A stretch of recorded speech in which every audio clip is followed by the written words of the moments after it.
بسم اللہ الرحمن الرحیم۔ تمام تعریفیں اس کریم رب کی جو تمام جہانوں کو بنانے والا ہے، تمام جہانوں کو سجانے والا ہے، اور لاکھ لاکھ شکر ہے اس کریم رب کا کہ جس نے ہمیں اشرف المخلوقات بنانے کے بعد مسلمان بنا کر اس دنیا کے اندر بھیجا ہے، اور اللہ پاک نے ہمیں اپنے حبیب علیہ السلام کا امتی بنایا ہے، اور کروڑہ درود و سلام کریم آقا علیہ السلام کی ذات پر جو تمام جہانوں کے لیے رحمت بن کر آیا ہے، اور کروڑہ درود و سلام آپ کی آل پر، آپ کے سارے اصحاب پر جن سے اللہ اور اس کا رسول راضی ہے۔ السلام علیکم ورحمۃ اللہ وبرکاتہ۔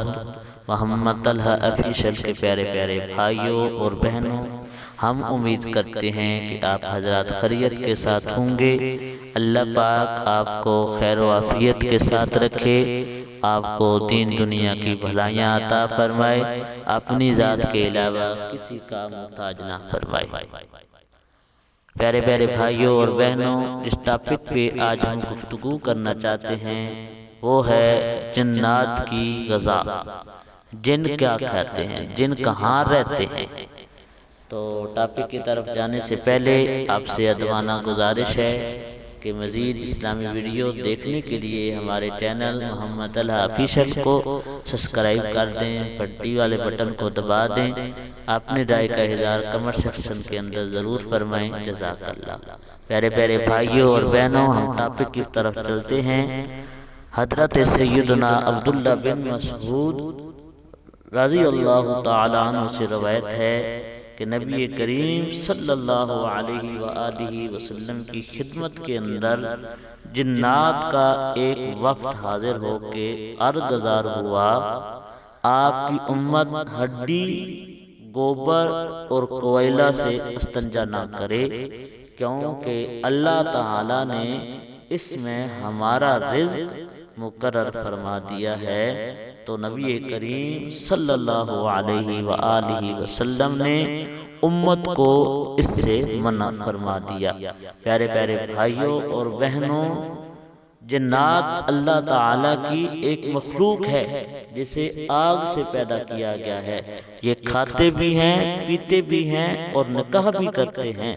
انسانوں کے مقابلے میں ان کی تعداد 9 گنا ہے۔ حضرت سیدنا عمر بقالی رضی اللہ تعالیٰ عنہ فرماتے ہیں کہ جب انسان کے ہاں ایک بچہ پیدا ہوتا ہے تو جنات کے ہاں 9 بچے پیدا ہوتے ہیں۔ حضرت علامہ جلال الدین سیوطی رحمۃ اللہ تعالی ایک تابعی بزرگ سے نقل فرماتے ہیں کہ تمام مسلمانوں کے گھروں کے چھتوں پر مسلمان جنات رہتے ہیں، اور جب دوپہر اور رات کے دسترخوان لگایا جاتا ہے، یعنی گھر کے افراد کھانا کھاتے ہیں، تو جنات بھی چھتوں سے اتر آتے ہیں اور ساتھ ہی بیٹھ کر کھانا کھانے لگ جاتے ہیں۔ ان کے ذریعے جو شریر جنات ہوتے ہیں وہ بھاگ جاتے ہیں۔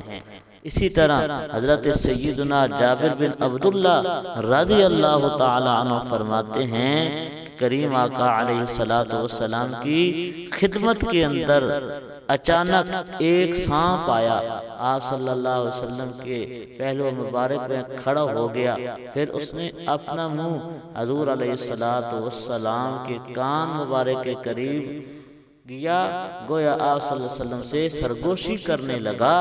نبی کریم صلی اللہ علیہ وسلم نے فرمایا ہاں ٹھیک ہے، پھر وہ سانپ واپس چلا گیا۔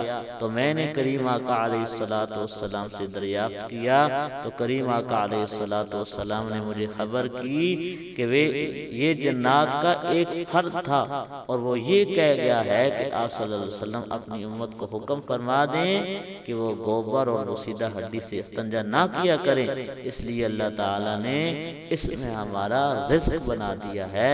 اللہ پاک ہمیں علم حاصل کرنے اور علم پر عمل کرنے کی توفیق عطا فرمائے۔ اللہ پاک ہمارا حامی و ناصر ہو، آمین۔